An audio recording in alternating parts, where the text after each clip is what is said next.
கர்த்தருடைய நாம் மகிமைப்படுவதாக. இந்த புதிய நாளுக்காய் கர்த்தரை நன்றியோடு ஸ்தோத்திரிக்கிறேன்.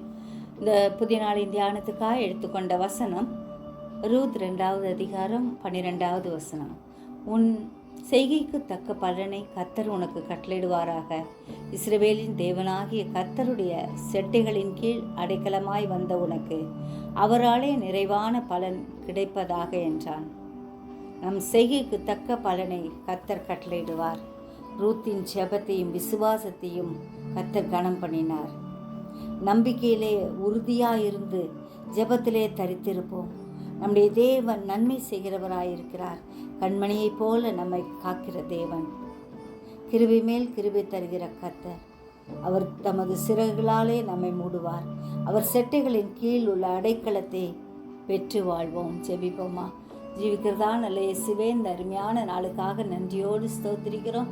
எங்கள் ஒவ்வொருவரையும் உடைய கரத்தில் ஒப்பு கொடுக்குறோம். ஆசீர்வதிங்க, வழி நடத்துங்க, பலப்படுத்துங்க. உலக சமாதானத்திற்காய் செபிக்கிறோம்.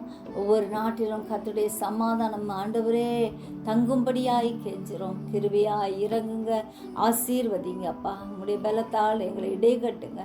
சிறியோர் முதல் பெரியோர் வரை ஒவ்வொருவரையும் பாதுகாத்துக்கங்க. தூரத்திலும் சமீபத்திலும் இருக்கும் உடைய பிள்ளைகளை வேலியடைத்து பாதுகாக்கும்படியாய் செபிக்கிறோம். கிருபை மேல் கிருபை தாங்க ஆண்டவரே அப்பா. எங்களுடைய செய்கைக்கு தக்க பலனை கத்த தருகிற தேவனா இருக்கிறபடியால் நன்றியோடு ஸ்தோத்திரிக்கிறோம் ஐயா. எப்பொழுதும் உடைய செட்டை நிழல்ல தஞ்சம் புகுந்து ஆண்டவரே உமக்காய் வாழ எங்களுக்கு வேண்டிய கிருபைகளை ஒவ்வொரு நாளும் அதிகப்படுத்தி தரும்படியாய் கெஞ்சுகிறோம் ஐயா. எங்களை பாதுகாக்கிறோம். உடைய பலத்த கருத்துக்குள்ளாய் எங்களை ஒப்பு கொடுக்குறோம் ஐயா. நீரே எங்கள் ஒவ்வொருவரையும் பாதுகாத்துக்குங்க, வழி நடத்துங்க, பலப்படுத்துங்க. கிருபை மேல் கிருபை தாங்க.